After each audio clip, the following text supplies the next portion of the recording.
Rehing tresno kegambaran swarga loka Rapi suci wosing ati sira yayi kang kenanti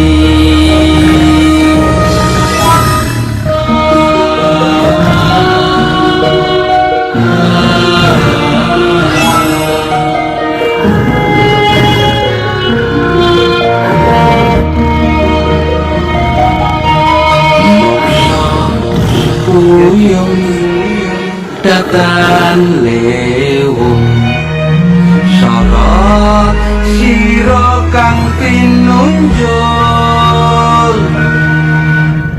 duh Gusti Maha Mukti suci mring sejati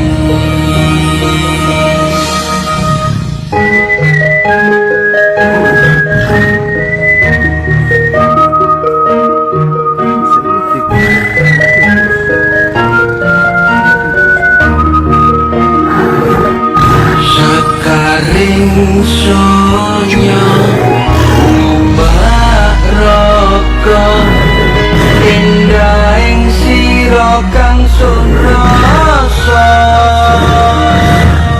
asmara wedang wong janji bukan panjenengan kinawa pasti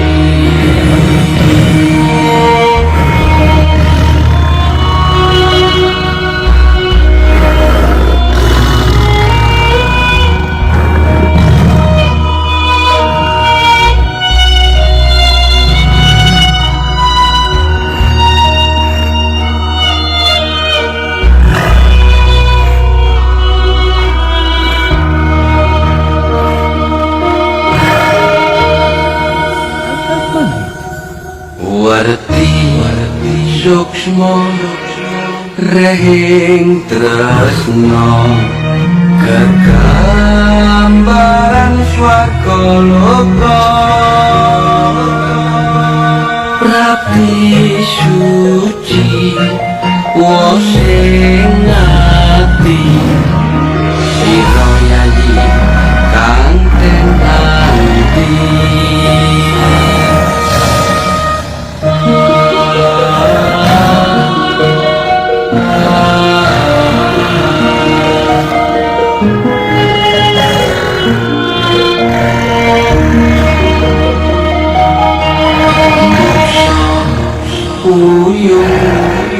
datan lewung sorot sira kang pinunjul duh Gusti Maha Mukti suci mring sejati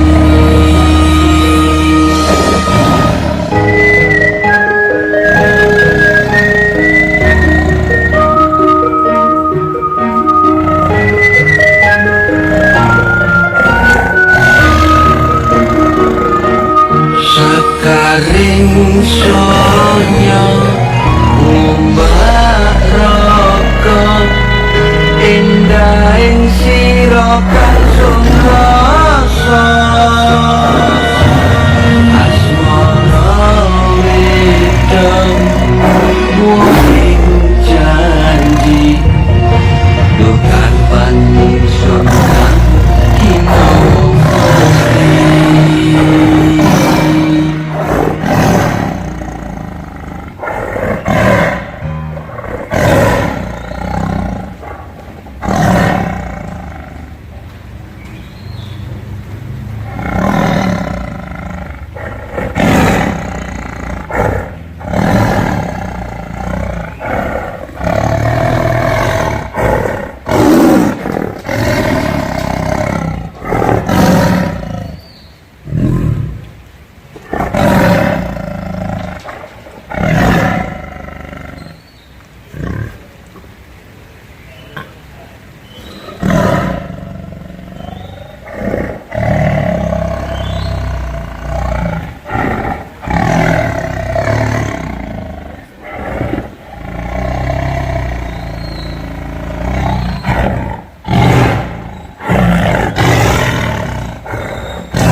Ki. Kom Siena.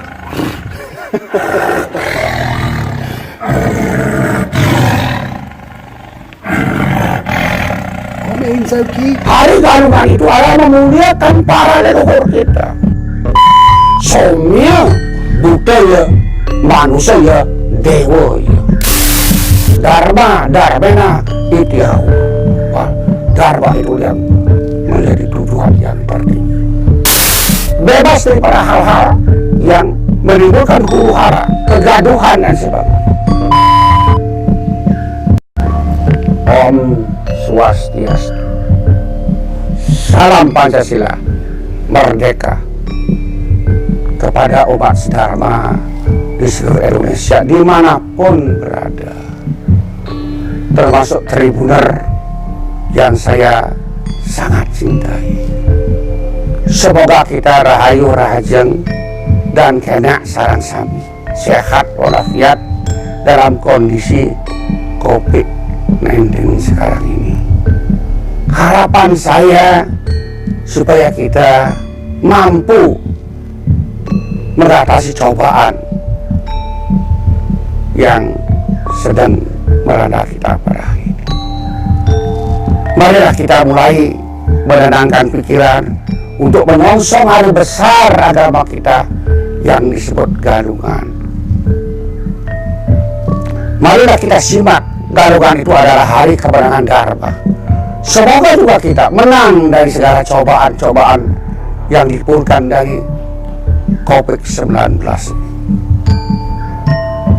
Kalau dapat saya sampaikan dan saya urutkan, Hari Raya Galungan ini tidak berdiri sendiri, terkait satu sama lain yang merupakan suatu pesan-pesan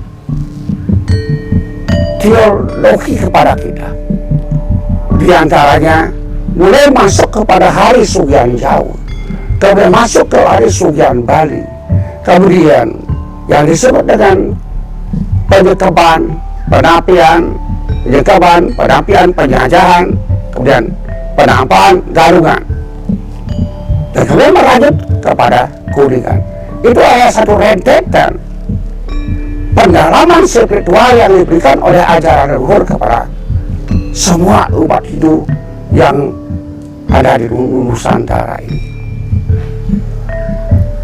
Kalau kita berbicara dengan Sugian Jawa, Sugian Jawa artinya marilah kita sucikan dunia ini dengan serada upacara yang kita miliki,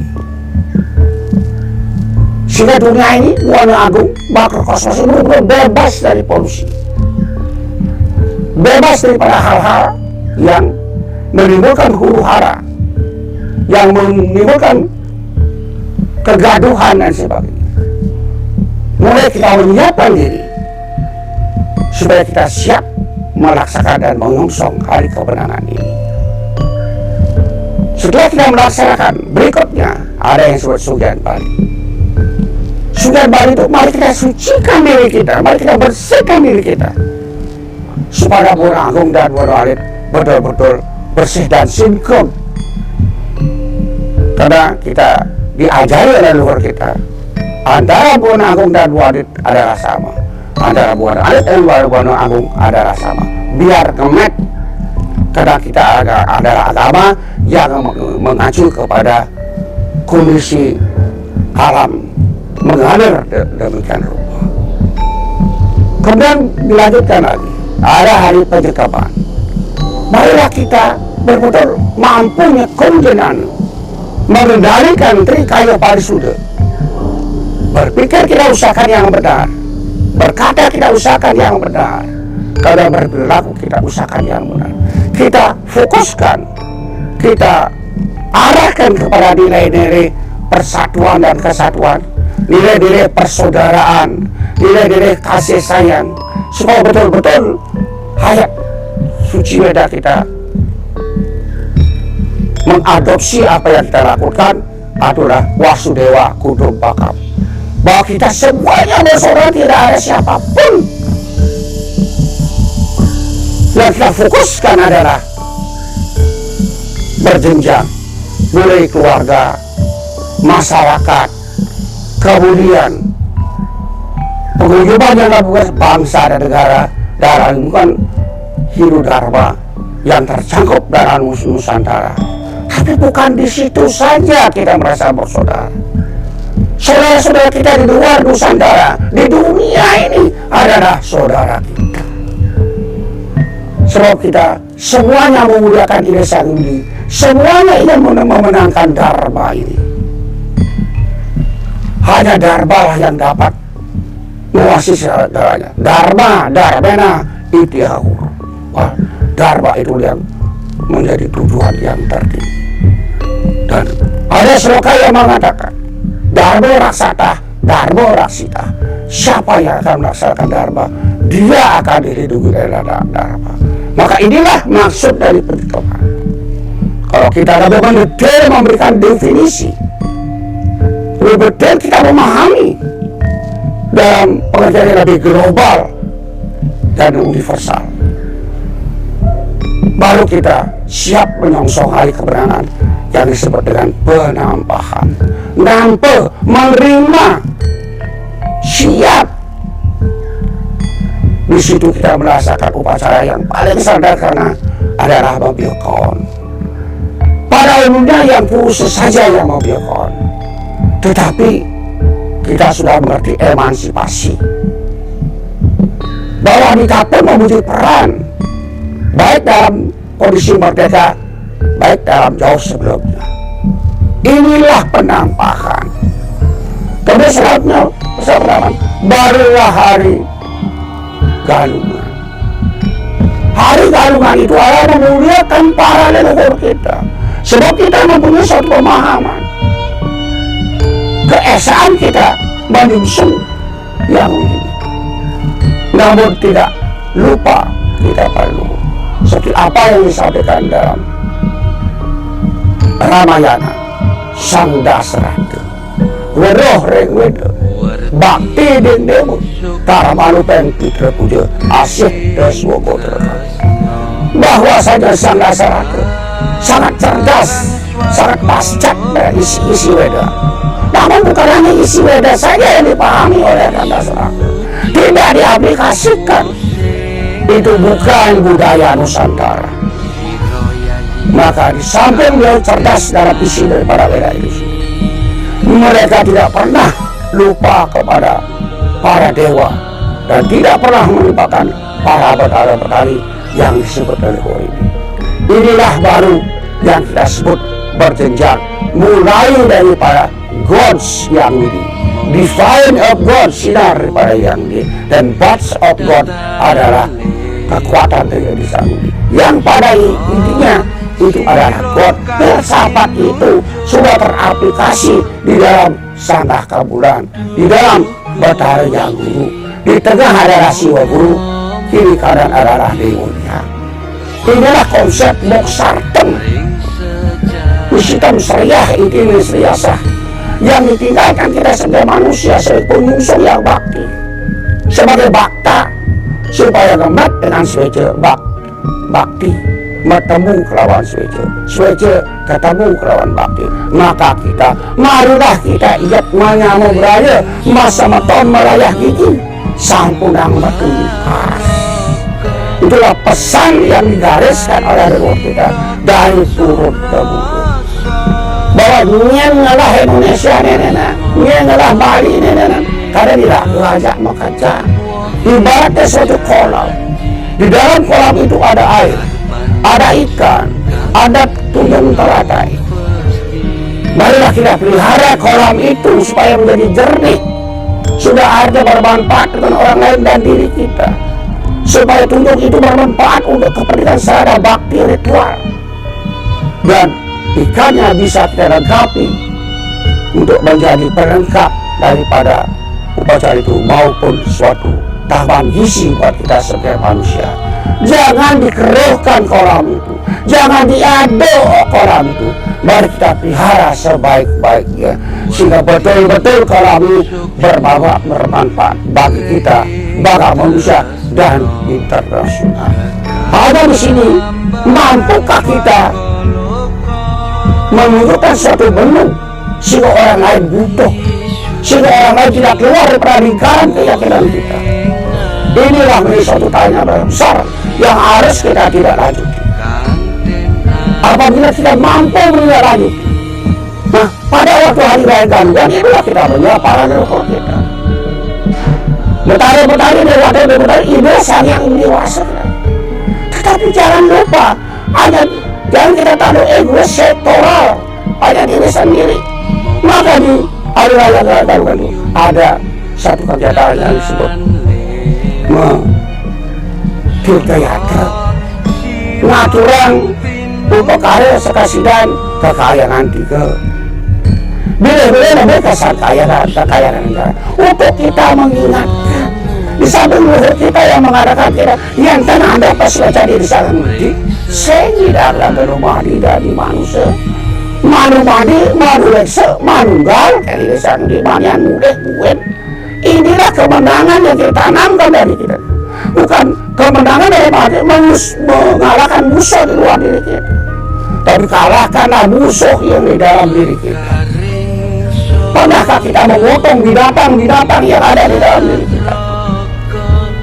Kita selalu memotong binatang yang di luar diri kita, penampak cewek dan sebagainya.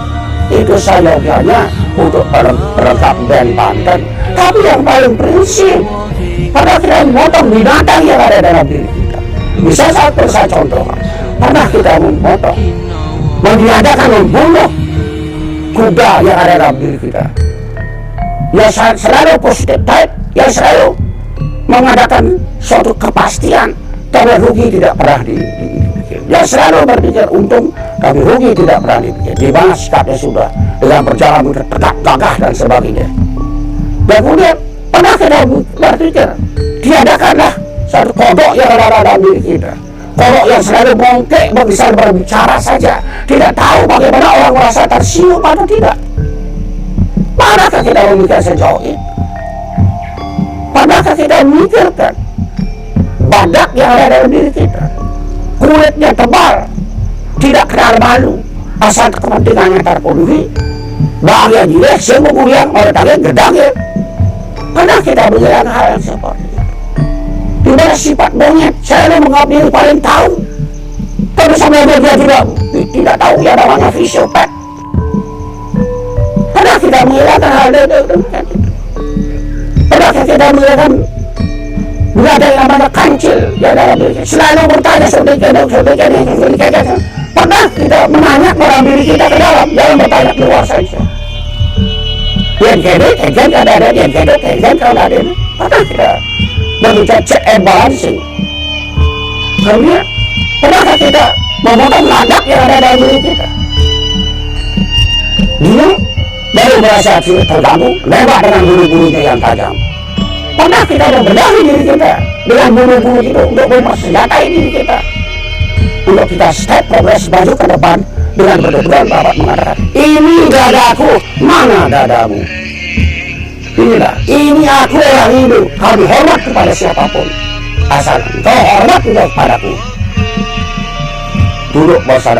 Duduk sama rendah, berdiri sama tinggi di alam Pancasila. Kemudian sifat daripada keledai, di mana lehernya panjang, selalu menghormati orang lain. Pernahkah kita merendahkan diri kita untuk kita memahami bahwa kalau tidak ini bapu yang sengaja saja ini sengakat kejagaan ini. Marilah kau sudah muliakan itu, maka hari Gandulan ada kebenangan dharma keberhasilan. Semua hal-hal yang dimana kita singkirkan dari masih ke kaya kita. Jadi jauhkan dan lempar. Maka di Bali disebut bercaru senya budaya manusia dewa. Kita selalu yang negatif itu negatif apabila kita mampu memilih dengan baik, dia pasti akan menjadi positif. Itulah fungsi daripada mencari cara berputar, cara indah, cara lestari, dan cara harmonis. Marilah kita jadikan. Jangan berpikir bahwa cari itu adalah persembahan. Ya kalau saya gambarkan nama Hite di dalam sana. Tapi Iya, saya tidak menutup kemungkinan juga. Orang-orang yang tidak paham, mari kita kembali kita memahami. Mari kita mencari sesuluh kemana kepada para sendiri, kepada tetua-tetua kita. Untuk kita bertanya sebenarnya apa itu? Kenapa kok begitu? Harus kita bertanya. Boleh mengatakan aja boleh. Jangan menerjemahkan aja tuh. Orang-orang sudah di orang yang disebut awang, yang senawang orang. Itu disebut dengan wera. Sebab sentawang sama seorang itu lah wera. Maka waktu baru ini kita berpulang ke pura-pura untuk menjalankan bahwa perlu tidak ikut memohonkan memuliakan hari kalian itu dengan kita pengaturan bila kepada sang kayakan sekiranya ada Iswara Purwa di saya jadi untuk Maheswara Daksina Brahmo Daksina Brahmo Nitya Brudo Ewaci Pasio Sto Bahadir Wadir Sakara Tato Utara Wisa Sobi Asadam Sabur itu sudah Asadam Sabur Mat Ngadi Sibu kalau benar sekali senjata Iswara punya bahasa suku Maheswara Kasih Brahmo Dadasai dengan Rudo Maksare Pasir Madi Pasir Wayam Sakara Tato Utara Wisa Sakara Asadam Sabur di Madi Sibu Padma kita jaga itu kita muliakan semua senjata para dewata semua kuat mampu menjaga dunia ini seperti juga yang apa dilaksanakan oleh Betara Sanak Sakti Dangan Nuri Jenderal Bali dipegang dicekel daripada Pulau Bali dibawari dengan pura-pura maksudnya adalah tiada lain untuk Bali ini terjaga tidak menimbulkan suatu hal-hal yang tidak diinginkan. Maka galungan ini harus kita sadari, resapkan ke dalam darah daging kita supaya betul-betul kita diharapkan menjadi manusia dewa secara terselubung. Kita dipesani kamu jangan berupacara coba konsumtif, berbicara bagaimana kamu secara produktif. Maka ada selain galungan ada disebutkan dengan bahasa yang vulgar di Bali disebut dengan tupak warjo. Itu ada di aplikasi dan dengan bahasa putih. Dadong, kaki hijau, kaki dalam, lanapi dalam, nat. Itu artinya apa? Jangan kita konsisten beli, tapi kita tidak pernah produktif. Kalau kita sudah beli musim itu luar Bali, ini barang semuanya datang luar Bali. Apa kita tidak dikatakan bahwa kita yang tidak mau mendukung sistem daripada perputaran itu, ekosistemnya itu, mengusung juga kan mati ya. Maka kita marilah setiap rumah tanami kelapa yang namanya kelapa gajah, yang buahnya banyak itu. Kita perlu dalam kelapa yang gading yang enak buahnya banyak seperti itu. Sehingga untuk kebutuhan sehari-hari kita bisa manfaatkan. Nah, ini harus kita saling menjaga ekosistem. Jangan ada lain untuk saya tidak tahu untuk orang lain. Nah, kita ada dipahami seperti itu. Bukan harus beli saja. Harusnya yang si begini dan si pahe seluruh kebetulan pelengannya. Harus kita berusaha lah untuk kita mencapai tujuan itu. Sudah tidak salah tafsir bahwa upacara itu menyebabkan berdasarkan statistik di Bali yang dilakukan menyebabkan miskin. Upacara yang bagaimana menyebabkan itu miskin? Tapi kebahagiaan keluar dari hati nurani sesuai dengan kemampuan. Tidak dong, bukan kebahagiaan. Dari kebahagiaan ini rasa kemudian kita bekerja lebih bagus berproduksi. Dari produksi ini bergeliat ekonomi. Dari bergeliat ekonomi pariwisata begitu marak karena pendapatan pariwisata dari Bali sudah luar biasa mendukung kepada pendapatan pemerintah. Kalau kita kecil-kecil kan memang main ke Bali. Kalau dari satu kota saya tahu ini Kita berusaha menggalakkan, berusaha. Kalau politisi sendiri masih juga orang segar. Apalagi sekarang dikecil kamu menyangka dang bosnya dulu.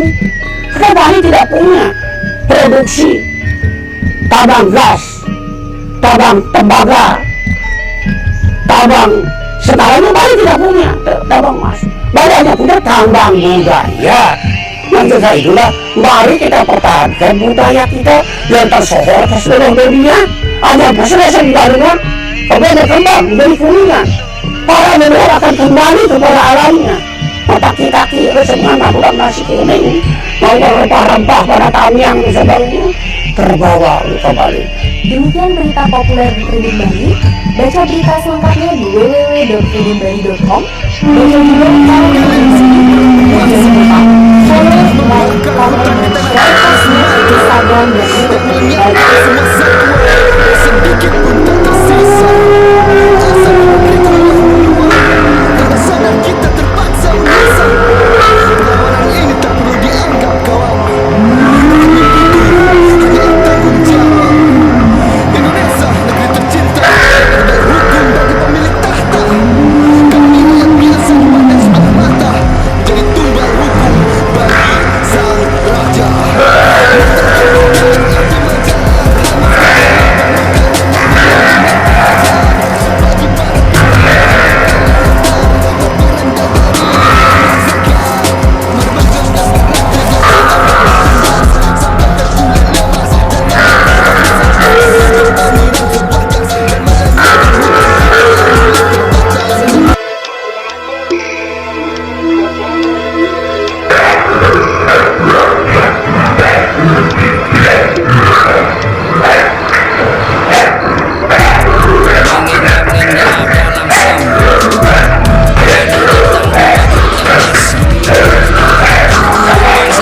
Sekejap sekali takkan kau terkenal.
Masuk hutan kami, ambil semua tanpa pernah beri kembali. Terus ambil lagi seakan tak cukup, lalu lakukan deforestasi. Kau bakar semua pohon, binatang pun lari. Suatu saat nanti pastikan terjadi. Waktu pohon habis, binatang pun telah mati. Baru kau mengerti kau tak bisa makan mana.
Halo teman-teman, balik lagi ke channel Unbox Indonesia bareng gue Adrian.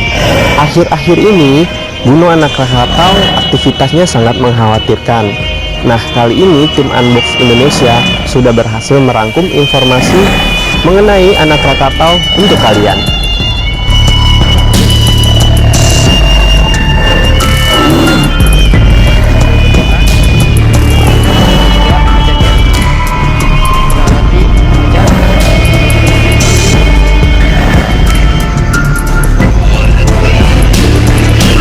Gunung Krakatau disebut-sebut Gunung Purba.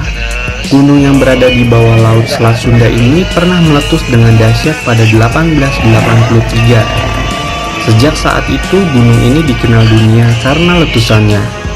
Memakan korban kurang lebih 26.000 jiwa dengan daya ledak diperkirakan mencapai 20.000 kali bom atom yang diledakkan di Hiroshima dan Nagasaki di akhir Perang Dunia Kedua.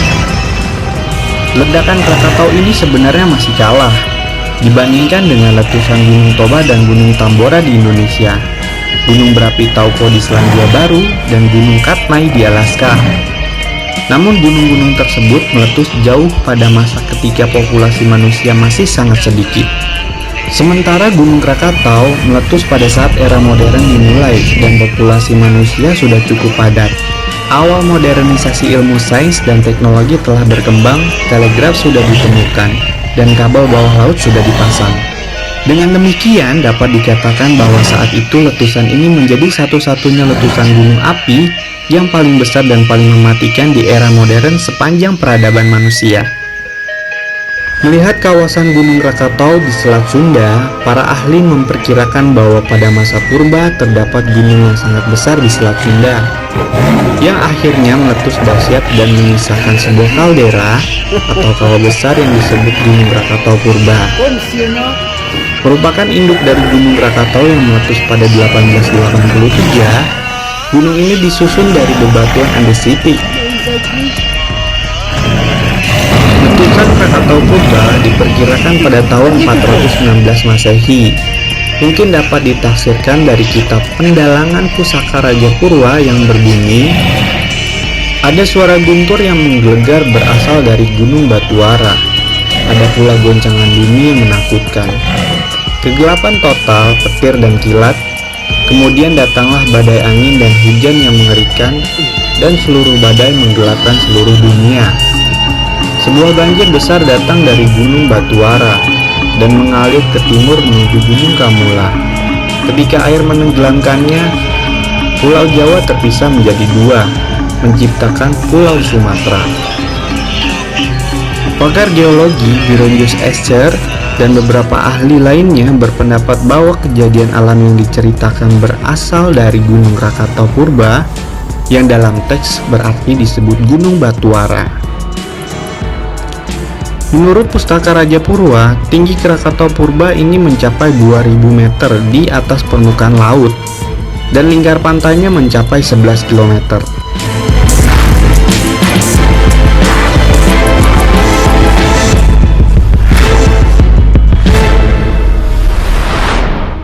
Berikut 3 informasi mengenai Gunung Krakatau yang akhirnya melahirkan Gunung Anak Krakatau.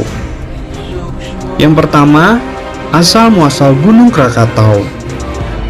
Asal-muasalnya Gunung Krakatau muncul dari sejarah Pulau Rakata, yang merupakan satu dari 3 pulau sisa Gunung Krakatau Purba, kemudian tumbuh sesuai dengan dorongan vulkanik dari dalam perut bumi, yang dikenal sebagai Gunung Krakatau atau Gunung Rakata yang terdiri dari batuan basaltik. Kemudian 2 gunung api muncul dari tengah kawah, bernama Gunung Danan dan Gunung Perbuatan, yang kemudian menyatu dengan Gunung Rakata yang muncul terlebih dahulu. Persatuan ketiga gunung api inilah yang disebut Gunung Krakatau. Gunung Krakatau pernah meletus pada tahun 1680, menghasilkan lava andesitik asam. Lalu pada tahun 1880, Gunung Perbuatan aktif mengeluarkan lava meski tidak meletus. Setelah masa itu, tidak ada lagi aktivitas vulkanis di Krakatau hingga 20 Mei 1883. Pada hari itu, setelah 200 tahun tertidur, terjadilah ledakan kecil pada Gunung Krakatau. Itulah tanda-tanda awal terjadinya letusan dahsyat di Selat Sunda. Ledakan kecil ini kemudian disusul dengan letusan-letusan kecil yang puncaknya terjadi pada 26 sampai 27 Agustus 1883. Yang kedua, erupsi 1883.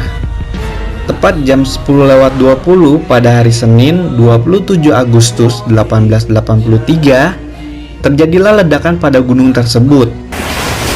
Menurut Simon Winchester, ahli geologi lulusan Universitas Oxford di Inggris, yang juga penulis National Geographic, mengatakan bahwa ledakan itu adalah paling besar, suara paling keras dan peristiwa vulkanis yang paling meluluh lantahkan dalam sejarah umat manusia modern. Suara letusan terdengar sampai 4.600 km dari pusat letusan dan bahkan dapat didengar oleh 1/8 penduduk bumi saat itu. Penelitian dari University of North Dakota, ledakan Krakatau bersama ledakan Tambora 1815 mencatat nilai Volcanic Explosivity Index atau yang disingkat dengan VEI terbesar dalam sejarah modern. The Guinness Book of Record mencatat ledakan Krakatau sebagai ledakan yang paling hebat yang terekam dalam sejarah. Letusan Krakatau telah melempar batu-batu apung dan abu vulkanik. Dengan volume 18 km kubik, semburan debu vulkanisnya mencapai 80 km. Benda-benda keras yang berhamburan ke udara itu jatuh di dataran Pulau Jawa dan Sumatera, bahkan sampai ke Sri Lanka, India, Pakistan, Australia, dan Selandia Baru. Letusan itu menghancurkan Gunung Danan, Gunung Perbuatan, serta sebagian Gunung Rakata, di mana setengah kerucutnya hilang, membuat cekungan selebar 7 km dan sedalam 250 meter. Tsunami juga terjadi saat itu, dengan gelombang laut setinggi 40 meter menghancurkan desa-desa dan apa saja yang berada di pesisir pantai. Tsunami ini timbul bukan hanya karena letusan, tetapi juga longsoran bawah laut. Tercatat jumlah korban yang tewas mencapai 36.417 orang, berasal dari 295 kampung kawasan pantai, mulai dari Merak di kota Cilegon hingga Cilamaya di Karawang, pantai barat Banten hingga Tanjung Layar di Pulau Panaitan, Ujung Kulon, serta Sumatera bagian selatan. Di Ujung Kulon, air bah masuk sampai 15 km ke arah barat. Keesokan harinya, sampai beberapa hari kemudian, penduduk Jakarta dan Lampung pedalaman tidak lagi melihat matahari. Gelombang tsunami yang ditimbulkan bahkan sampai merambat ke pantai Hawaii, pantai barat Amerika Tengah, dan semenanjung Arab yang jauhnya 7.000 km. 3. Kelahiran Gunung Anak Krakatau. Lahirnya Anak Krakatau tahun 1927 atau kurang lebih 40 tahun setelah meletusnya Gunung Krakatau, muncullah gunung api yang dikenal sebagai Anak Krakatau dari kawasan kaldera purba yang masih aktif dan tetap bertambah tingginya. Kecepatan pertumbuhan tingginya sekitar 0,5 meter atau 20 inci per bulan. Setiap tahun ia menjadi lebih tinggi sekitar 6 meter atau 20 kaki dan lebar 12 meter atau 40 kaki. Catatan lain menyebutkan penambahan tinggi sekitar 4 cm per tahun. Dan jika dihitung, maka dalam 25 tahun penambahan tinggi Anak Krakatau mencapai 190 meter atau 7.500 inci atau 500 kaki, lebih tinggi dari 25 tahun sebelumnya. Penyebab tingginya gunung ini disebabkan oleh material yang keluar dari perut gunung itu sendiri. Saat ini ketinggian Anak Krakatau mencapai 230 meter di atas permukaan laut.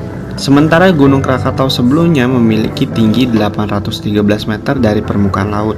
Simon Winchester pernah berkata, sekalipun apa yang terjadi dalam kehidupan Krakatau yang dulu sangat menakutkan, realita-realita geologi, seismik serta tektonik di Jawa Sumatera yang aneh akan memastikan bahwa apa yang dulu pernah terjadi suatu ketika akan terjadi kembali. Tak ada yang tahu pastinya kapan Anak Krakatau akan meletus. Beberapa ahli geologi memprediksi letusan ini akan terjadi antara 2015 sampai 2083. Namun pengaruh dari gempa di dasar Samudra Hindia pada 26 Desember 2004 juga tidak bisa diabaikan. Sedangkan menurut Profesor Ueda Nakayama, salah satu ahli gunung api berkebangsaan Jepang, anak Krakatau masih relatif aman, meski aktif dan sering ada letusan kecil. Para pakar lain juga menyatakan tidak ada teori yang masuk akal tentang anak Krakatau yang akan meletus kembali. Kalaupun ada, minimal 3 abad lagi atau sesudah 2325 Masehi. Namun yang jelas, angka korban yang ditimbulkan lebih dahsyat dari letusan sebelumnya. Tidak ada yang tahu pastinya kapan peristiwa itu akan terulang kembali. Semoga saja peristiwa pilu itu tidak akan terulang seperti apa yang sudah diprediksikan. Manusia boleh mengira-ngira, tapi kuasa dan takdir Tuhanlah yang menentukan. Kita berdoa agar esok dan seterusnya bumi pertiwi tetap dalam lindungan Tuhan Yang Maha Esa. Dan itulah sejarah gunung api purba di Selat Sunda. Gua Adrian pamit undur diri, tapi sebelum itu jangan lupa like dan subscribe agar gua dan tim Unbox bisa terus kasih info hal-hal bersejarah lainnya versi Unbox History.